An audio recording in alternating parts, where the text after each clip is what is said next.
Hello everyone and welcome to another tutorial with YouDevHub. In the previous tutorial, we discussed about conditional formatting and I showed you how to run different conditional formattings on your Excel. And in this tutorial, I'll be telling you about how to create your own rules just like I promised. And to get straight right into the point, let me go ahead and clear rules because I did some rules here. So let me just go ahead and clear rules entire sheet, and so we have it back. So basically we can create our rules from the existing Excel to apply to whatever we want it to do. So let's say we want to create a rule for different let's say on the salaries. Now we want to create a rule to help us identify prices at different ranges and all of that, salaries at different range rather. So simply we make sure before we do that we highlight the column that we want to work with, highlighting this column, and we go to our conditional formatting and click on new rules. Now it's going to bring this dialog box with so many pre-formatted ways you can do it. Format only cells that contains, just like it's trying to give us rules from what we have before. But we can use a formula, which is the whole essence of creating our rule, because we want to create it to fit a certain criteria. So we can go to use a formula to determine which cells to format, right? And go ahead and use a formula. So when we click on use a formula, we have to go back and highlight the cells we want to select, right? So we go back and highlight this particular cells we want to create the formula on, and note that it's giving us a $sign in between the selections of the column fields and all of that. So we go ahead and remove every appearance of a $sign. Now, why are we doing that? If we don't do that, there's going to be an error and it's going to affect it later. So it's better you remove the $sign, because the $sign means it's trying to treat the formula as a different entity, whereas we don't want to treat them as different entities, but as collective entities together. So we do that, and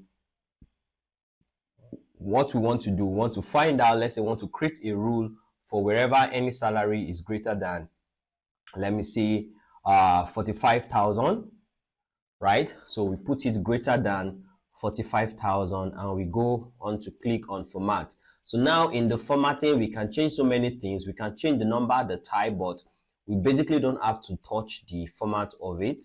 We can choose to change the font, maybe make it bolder, or whatever I want to do, change the font, make it bolder, make it regular, make it italics, or we can come and add a border, a certain border around that column. But basically, since we basically want to just deal with colors and something that can make us identify it faster, so I would suggest we go with just changing the color. So let me choose a good color, let's say yellow, which is something we can see very well. So let's say yellow. So we'll go ahead and click on OK, and after that we click on OK, and we can see that everywhere that has a value greater than 45,000 is turning yellow, and that is how we have applied that rule to it. Now let me do another example for age without highlighting, just to show us and emphasize on the effect of highlighting a rule before going ahead to edit it. So let's say we want to change, we choose a conditional format, we want to set a new rule, and of course we want to use a formula to determine all the ages that are greater than 30, for example. So I can come back here to formula and highlight all, just like I did. Go ahead and try to remove the $sign, just like I said, to not have any error coming up. Removing the $sign, and we want to see where they are greater than 30 and clicks on OK. So we'll come to the formatting, we say let it be maybe green this time, or blue this time, and click on OK and click on OK. We say that doesn't work now, like the first one. That's because it's trying to tell you that you are not selecting any place for me to apply the rules. Though in the rules, we still selected where it should work, but we didn't start we did select an origination rule base. So we have to first highlight and select where we want the rule to take effect before going ahead to create our conditional formatting. So we can go back and click on new rule, use a formula, go back and highlight the place, go ahead and remove all our dollar signs. Go ahead and remove all the dollar signs. Say we want to find where they are greater than 30 and format, give it that same blue, click on OK and apply, and we'll see that everywhere that is greater than 30 is now highlighted. So that is how you do your rules in your conditional formatting, creating rules. And you can go ahead and edit rules. You can go ahead and manage rules. It will tell you this is the rule for the current place you have selected, for the current column. You can go ahead through this place and choose for this entire worksheet, and it will tell you all the various rules you have applied.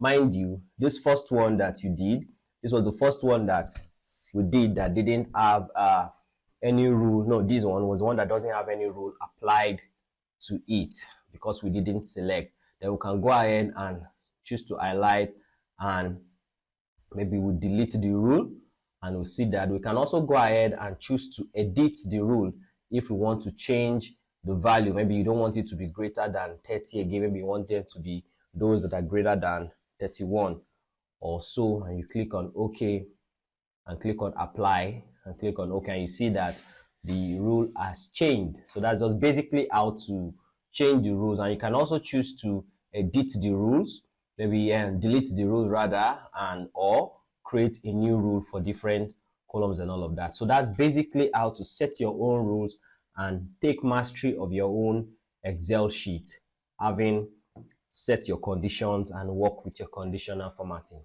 So thank you. That will be all for conditional formatting. See you in the next video where I'm talking about charts and how to create different charts in Excel. Thank you.